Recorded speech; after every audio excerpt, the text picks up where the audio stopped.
All right, let's see what we get. Happy or sad this morning? Not bad. 2 rotations, not too bad. Still don't know why it's not starting in the morning sometimes, but I'm going to chalk it up to bad fuel. Ethanol. Anyway, happy Wednesday morning to you all. It's very chilly out here this morning. We're getting some low temps finally. It seems like fall has finally gotten here. We're 57, feels like 54. Get my jacket sleeve out of the way there. Slight warming over the next 5 days, it says. And current conditions, very nice. 64% humidity, and the dew point at 46. We're getting very low dew points, so it just means the relative humidity is very tolerable, which is a nice change from the typical Houston swamp. Anyway, I have no idea what to talk about today. I'm unfortunately going to be headed that way, down West Park Toll, straight into the sun, which is going to be joy.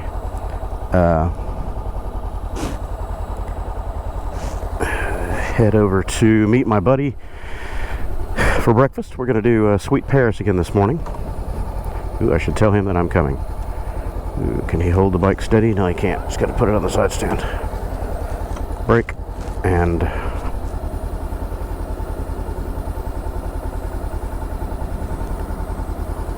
I hate this new keyboard.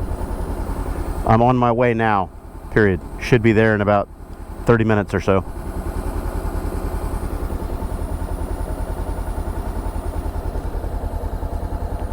Okay, there that goes. I lost all my routes. I kept procrastinating. Google twilighted, sunsetted, axed, killed the Google timeline function as of November 19th. And I kept getting those pop-ups, you know, every time I would open up timeline saying, save your routes, November 19th, blah, blah, blah. And I was busy yesterday and forgot all about it. I opened my phone up this morning. I thought, oh yeah, I need to do that. And I went back and looked, and all my history is gone. There might be a way to recover it, I don't know, but I'm not sure. Yeah, you might want to walk single file there, ladies, instead of 3 abreast in the middle of a lane on a blind corner. But that's just me, you know, a little common sense. So anyway, I lost all my routes, all my history. I was going to try to preserve that, figure out a way to map it. It was pretty cool showing the track around the country for the Cannonball Run and the rides that I've done and all that. But sadly, no more.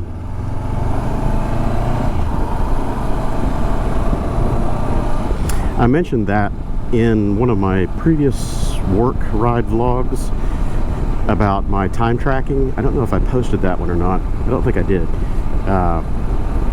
I used Google Timeline to track my billable hours at client sites. I just, you know, I got lazy by relying on that. I would just forget to write my time down at client sites. So I would go back once a week, you know, sometimes not until the end of the month, really lazy, and I would reconstruct my time. You know, if I ended up here, I was at that place for X number of hours or whatever, and that's how I would go back and kind of reconstruct my work timeline and go back through all of my notes. I always take notes as I'm working, and I keep internal notes, and then I convert most of that over to my time entries in my billing system. So that way the client has kind of a descriptive entry of what I was doing there on a particular day, and I'm not waiting behind this line. I'll go around the long way. I don't know. I'll just jump in here. This guy's not gonna mind. He's going slow. Come on, dude. You can really get that container around that corner, I promise. 10 miles an hour ain't it. It's not gonna topple off there. It's tied down. Okay, so where was I? So yeah, I'm gonna have to find a better way to do my time entries now. Just get back to the old way of forcing the discipline of writing it down. You know, gotta send the email to myself, some kind of a work note. That way I can transfer that into billable hours. This timeline you can still use it on your phone or whatever, but it's tied to one device, and then it's harder to pull up in a PC or consolidated view or whatever. So what I understand is they've gotten rid of it completely from the web browser side of things, which is kind of how I used to use it for my time entry tasks. But yeah, anyway.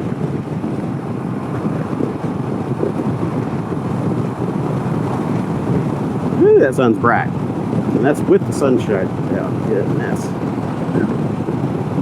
Winter sun is always so bright. I wonder if it has anything to do with the polarization of the light or anything coming through shallower angles of the atmosphere or what, but it always seems like summer sun glare isn't as bad as winter sun glare. I don't know why that is.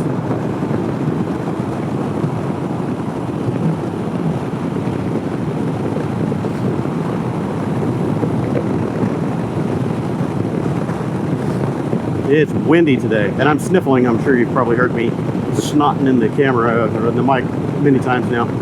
I've had a sinus infection the last several days. It picked up Friday, and man, I've just been guacamoleing it something fierce the last few days. It's awful. I usually get a sinus bug about this time of year every year. It's right around Thanksgiving, either my birthday to Thanksgiving, somewhere in that time frame. I'm always getting some kind of bug, and as long as I catch it while it's still a head infection, I'm okay. If it moves down into my chest, I'm fucked. It takes me like 2 or 3 weeks to get rid of it if it goes to my chest. Worst case is I end up getting Rocephin or some nasty Gen 4 antibiotic to kick it. But it always kicks off with allergies this time of season. I don't know what it is. You know, usually it's ragweed or something in the summer, but I'm not sure what gets me in the wintertime. Once it sets up and creates that bacterial infection or whatever, I'm screwed. So I drowned myself in vitamin C and ginseng, you know, like those the honey ginseng crystal stuff, the Chinese tea thing. You can't make it, but I can. Yeehaw.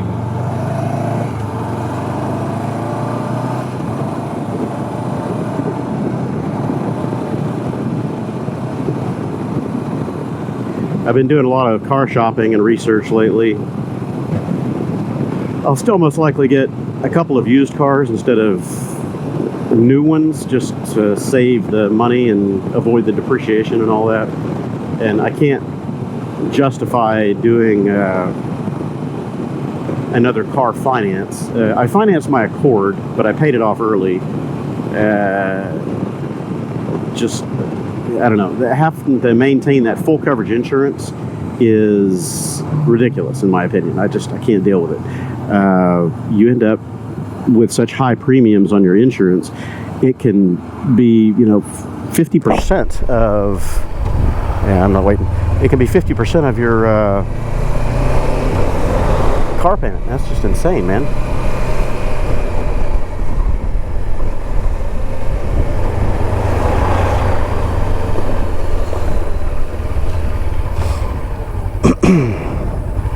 So I don't know what the used cars are going to be. I'm still looking at small ones. I'd like to get the little CRZ Honda, if I can find one in good shape, and then just refresh the hybrid battery on it.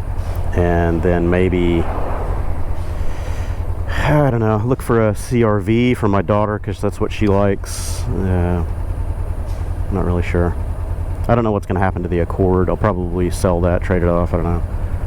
I could trade that on something else. I've been looking at the new 25 Honda Civic Hybrid. That looks like about the size I like. I've never really been that overall enthused about my Accord. It's a little bit too big for my tastes. It's got a crappy turning radius, a really long wheelbase, which is good on the highway, but bad everywhere else. And the suspension on it, I've never really cared for. There's just a lot of things about that Accord that bug me. And why are these people not going? Oh my God, they don't start moving until it's red.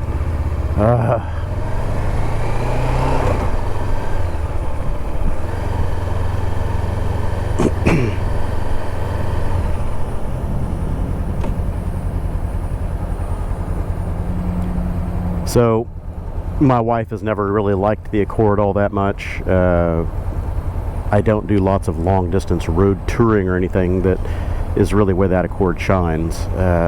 So I need to find more of a mid-size, small to mid-size car. You know, and the new Honda Civics, the 11th gen Civics, are not.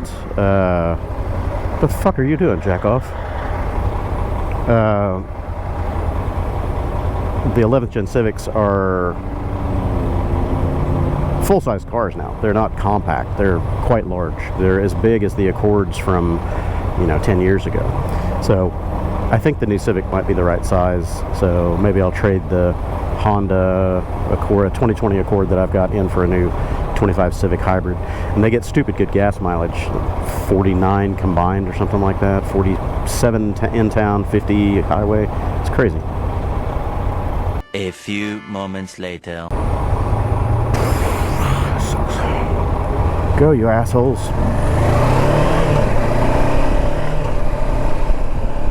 Sitting there fucking around on their phones. Wait until it turns red again.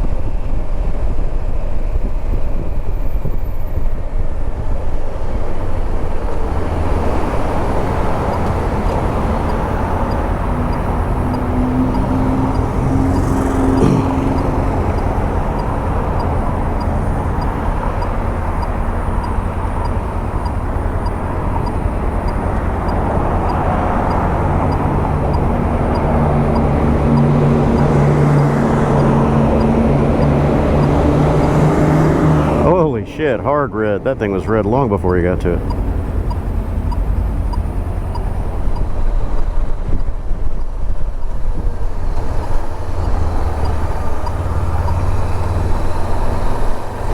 Alright, breakfast time. And it looks like my buddy is here. Trying not to get clipped by traffic here. And I'll just park right behind him as usual. Hopefully these other people don't clip me. Yeah, I think that's it. It's the only spot. Everything else here is full. And I'm no wider than he is at that aspect ratio. Cool. Parking. I'm hungry. It's time for coffee and breakfast. Long road to get here with a lot of crazy cagers and nasty morning traffic. Plenty of lane splitting, so Sweet Paris, here we are.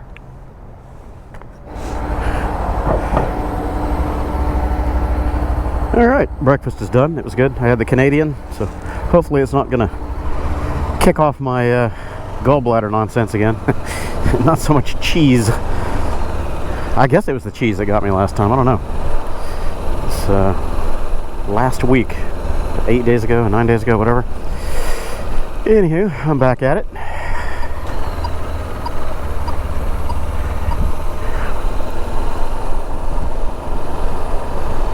Ugh. Ooh.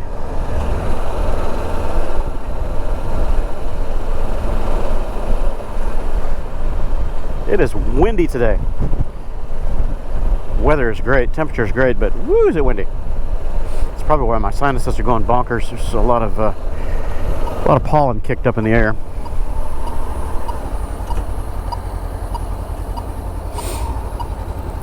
Yep, your turn. Keep going.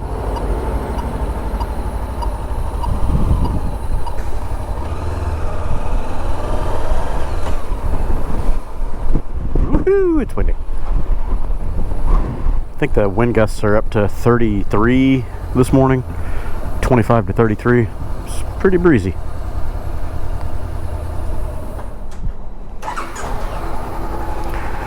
Whew, man, it is windy AF out here. The temperature feels great, but goodness, it's windy.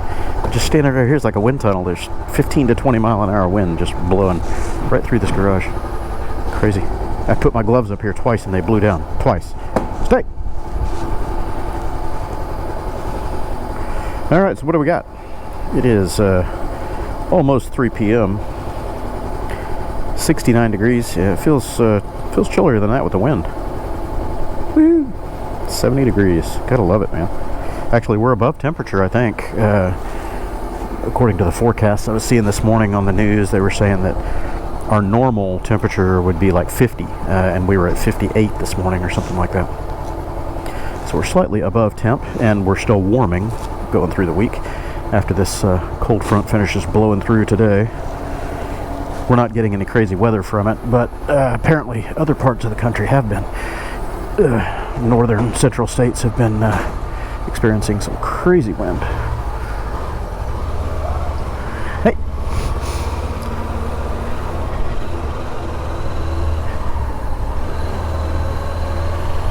Alright. So I'll just head straight back out the way I came in. I was going to stop at my warehouse or at a client site out on I-10 on my way home if I got out of here early enough today, but no. So by the time I would stop at either one of those places, I'd be right in the thick of rush hour, and I think I'll pass on that fun little opportunity.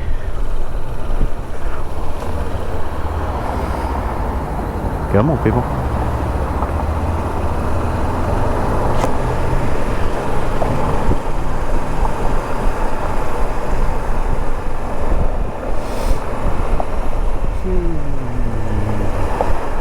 The old AT&T central office building here. The CO was one of the major hubs here for the Houston area, or the Galleria area, I should say. All your DSL and copper lines, POTS lines, and everything were served out of that building right there. And the further you were away from it, the slower your DSL was. Good old distance limitations. And I don't know which way is going to be my best way. I should have turned there. Oh well, guess I have to wait in traffic. I usually meander through the neighborhood to avoid some of the stoplight stuff, but oh well. Yeah, AT&T behind me there in the mirror. They are phasing out all the copper lines. If you need to get a copper line now for whatever, like an elevator or, you know, some type of building automation or something, is usually the only reasons you would need them these days. Very hard to get, and they're trying to actively shut down all of the legacy copper everywhere.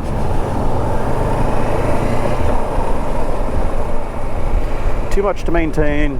I get it. I mean, it's aging infrastructure, and they don't want to string copper anymore because it's prone to breakage and it's expensive. Copper is very expensive now. And storms, you know, lightning strikes, all that kind of stuff. It just makes things suboptimal for that old technology. Cable providers have it a little bit easier, better, whatever you want to call it. They're still stringing copper up in the air, but coax is a little bit more resilient as far as aging, and also for lightning, wind protection, that sort of thing. The grounding on the coaxial shield, you know, that gives you some measure of electrostatic and lightning dissipation, whatnot, ESD, because you can ground that. Where the old copper lines for phones, it's just copper pairs, you know, bare copper, twisted in some cases to avoid crosstalk between pairs, but still just copper. No grounding. Take a lightning strike and it's going to transfer that right down the line. And what a lot of people don't understand about lightning strikes, or ESD in general, what in the F are you people doing? Go! You got plenty of room to make that. And this asshole just literally stopping in the middle of the intersection because he wants to turn left. What the fuck are you doing? God, these people. Anyway, you don't have to take a direct strike. Just a nearby strike will charge the ground and surrounding structures, and your upstrike or discharge from the ground is what often fries equipment. And you don't even need a strike in some cases, depending on wind loads, like windy ass days like today. The wind passing over the wires creates voltage difference, static difference, so all kinds of problems.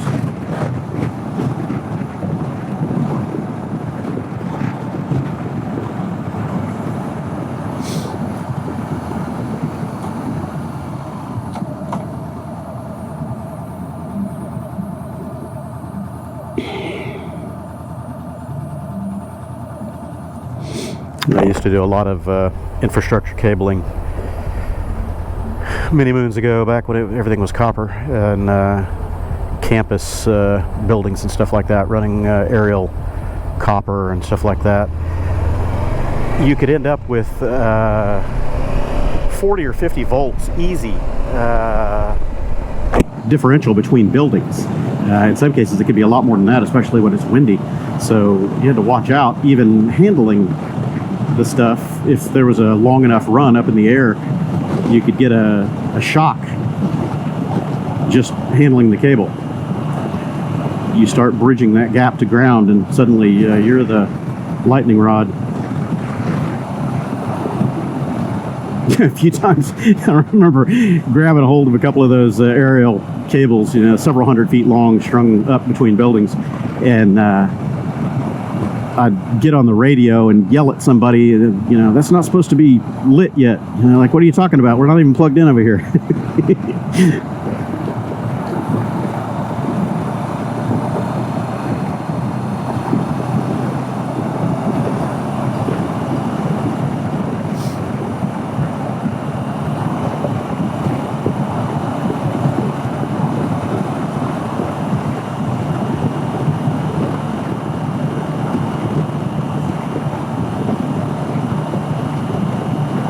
Green all the way through. Great timing.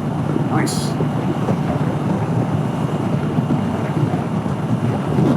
You gotta love it. It's so much better when this isn't congested like this. It's so much better and safer than getting up there on 59 or I-69, whatever you want to call it now. Man, that stretch of road right there is just treacherous to no end. I mean, it's so friggin' dangerous. Doesn't matter what you're on or in. You're just lucky to get through this 2-mile stretch of road right here without getting squished. So dangerous through here. And all this highway expansion that the state and, you know, federal stuff did, a lot of that's federal, I think, because it's one of the new interstates. You know, they're trying to turn it into I-69. But anyway, all this expansion, the new overpasses, the new exits and all that, didn't make it any better. They made it worse. Oh my God, how can that be? It's already bad enough. This whole interchange right here, 610 and 59, was known as the Mix Master for decades. Back when I moved here in 95, or started working down here in 95, 59 and 610, I want to say it was just 3 lanes each side, and, you know, the intersections were crossing over each other and doing all kinds of bizarre stuff. That was before they did the first round of expansions in the late 90s, early 2000s. And wreckers would just line up in the center median and on the shoulder waiting for business. I mean, because every single day there would be 10, 15, 20 cars just whack, whack, whack, like billiard balls. It's crazy. And it's the first city I'd ever been to that wreckers and in some cases EMS personnel were just lined up like vultures, like undertakers, waiting, because it was a guarantee it was going to happen every single day. And if it was raining, oh yeah, good luck. So the first round of expansion that they did, I don't remember when that started, back in I guess 99 or 2000, something like that. They chopped up the highway and started making it wider and doing all the stuff. We're like, oh man, finally they're going to make this better. It's going to, you know, alleviate all the traffic pressure. Oh, hell no. Man, it got so much worse.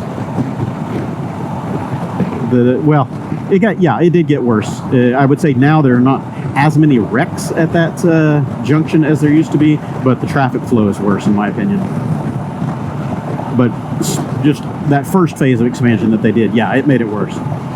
Now it's gotten better 2-3 iterations later. It never made sense though how they had so many on-ramps crossing over exit ramps. There were no, it wasn't like dedicated lanes, passovers, anything like that. No, they would have 4 or 5 main lanes crunching down to 3 while you've got double lanes merging in over the top and a double exit merge getting off there for the Galleria. It was the biggest clusterfuck you can imagine. Like, who thought this up? How is this a good idea, even on paper? And now with all the, I think, final changes that they made there on the flyovers and all that stuff, that section is better, but then all the other exits and arteries where people used to get off aren't there. So everybody's still got it programmed in their head, oh, this is where I need to exit. Well, no, the exit's not there. So then they start panicking and doing dumb shit maneuvers like parking in lane 4 or 5 because they think they've missed their turn. No, keep driving. Go to the next one. Find something that's got a green sign on it that says exit here, dipshit. I've literally seen people stop and back up because they thought that they couldn't get another exit. You fucking nuts? 80-mile-an-hour traffic. You're gonna stop and back up in the right-of-way?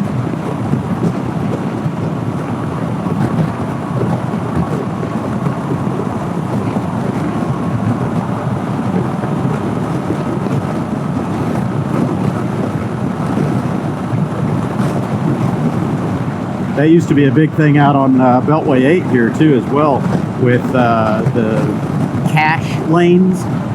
People would go hauling ass through the tag lane, you know, where you don't stop, and realize that they didn't have a tag or whatever, and then have a panic attack or remorse at the last second, lock up their brakes and back up in the middle lanes, you know, lane 1, 2, or 3 over on the fast side. They would stop and back up so they could get over to the cash pay lanes. Oh my God, are you serious?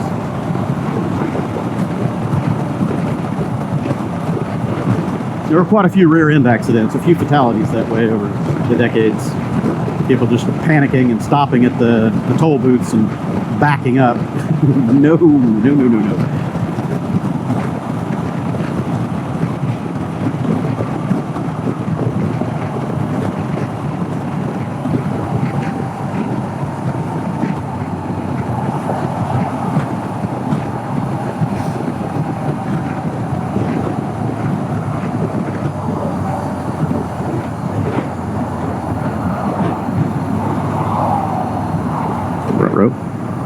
Keep driving.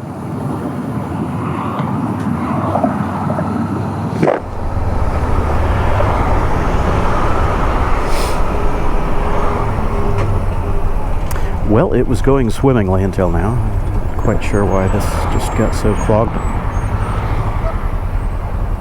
Never understood why it clogs up so bad right here. Yeah, we got 2 merge-ins, but just keep rolling. Don't stop. Stay off your brakes. Coast, blend, merge. And then after you get past, you know, like this half-mile section right here, it's fine. I don't know if I'm going to be able to get out for a motocamp this weekend or not. I was kind of hoping to, but I'm not sure yet. I've got a job lined up for Friday that might go into Saturday, and I'm not sure if that's going to interrupt my plans or not. I might be able to get out for 2 days. Let's see.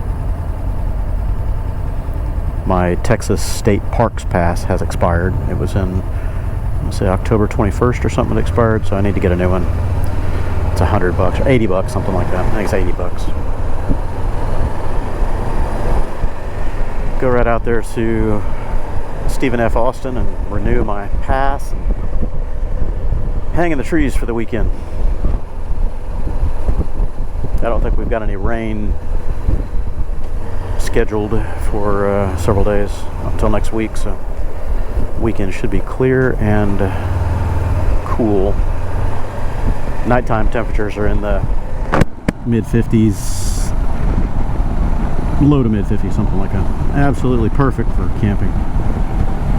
Probably take one of my hammocks, under quilt, and just hang out, literally.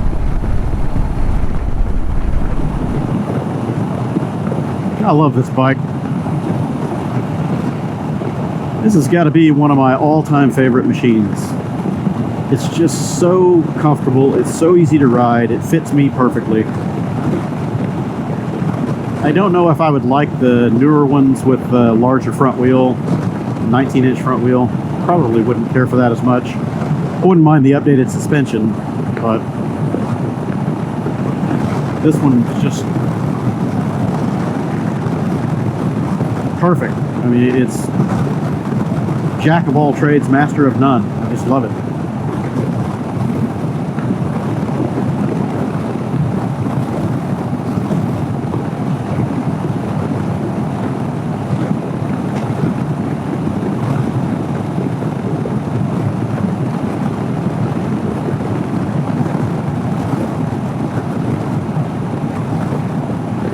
I wonder how much better, you know, quote unquote better, NC750X would be compared to this. More torque, probably a little less buzzy, but it has less fuel capacity and roughly the same economy. So I don't know, man.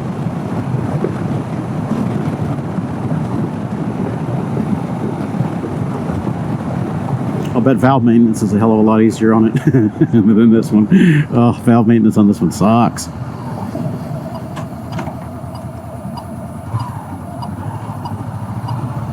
Somebody told me in the forums, or maybe it was a reply on one of my YouTube videos, that the NC750X, or 700 even, you don't need to pull everything off. You can get to the valve tappets at the front of the bike, right under the exhaust. Is that true? I didn't know that. That's awesome.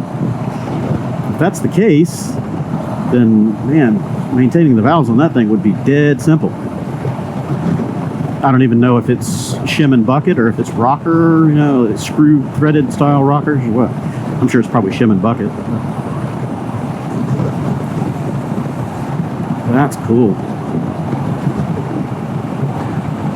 I mean, the maintenance intervals on these are every 16,000 miles, so it's not a frequent thing. But if you're using it for a lot of miles and, you know, heavy commuting or whatever, 16,000 miles clicks off pretty fast. On my bigger bikes, my Gold Wings and, you know, big touring bikes that I had through the years, man, I could put down 10,000 miles a month easy. So I wouldn't want to be pulling this thing apart every month and a half, 2 months to do the valve maintenance.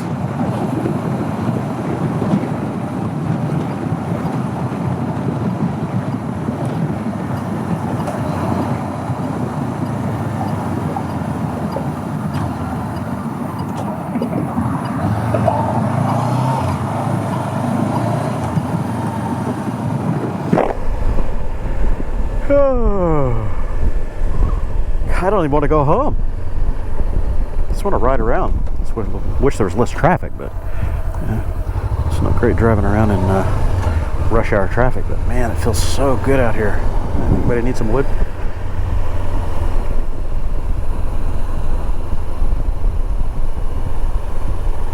Maybe I'll fire up the little Super Cub and just go putting around the neighborhoods. I don't want to be indoors right now.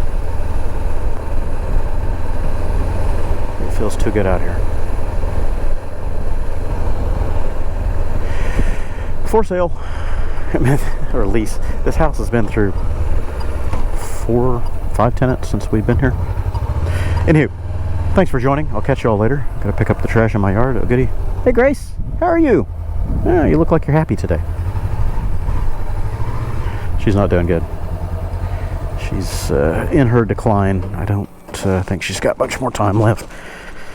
We love the old girl, but she is just having so much trouble getting around. Her arthritis in her hips and everything is just terrible. I'm sure she's got hip dysplasia or something going on. But she's just suffering, miserable. She can't walk. She can't get up and down that step there in the house. Hey, Grace. How are you feeling today, sweet girl? She's always got her tail tucked. She's never happy. She can't get up to greet us anymore. We take her in and out of the house, you know, pick her up and carry her over that step, the threshold. How you feeling today, huh? You any better at all? We're giving her some meds, but I haven't really had her back to the vet for extensive testing or anything like that. They told us what it is and that it wasn't going to get better, so we're just trying to find ways to keep her comfortable, not suffering too much. She's not gonna be with us too much longer. She's getting pretty skinny back here too, we're noticing. Hey, girl. Did you get fed yet? You want some water? Want some food? We'll get some chicken, how about that? We're not even feeding her dog food anymore. We're feeding her chicken and ground beef and stuff like that, because she just wasn't eating anything, and the only thing she'll eat is pretty fresh chicken and stuff. So anyway, I'll catch you all later.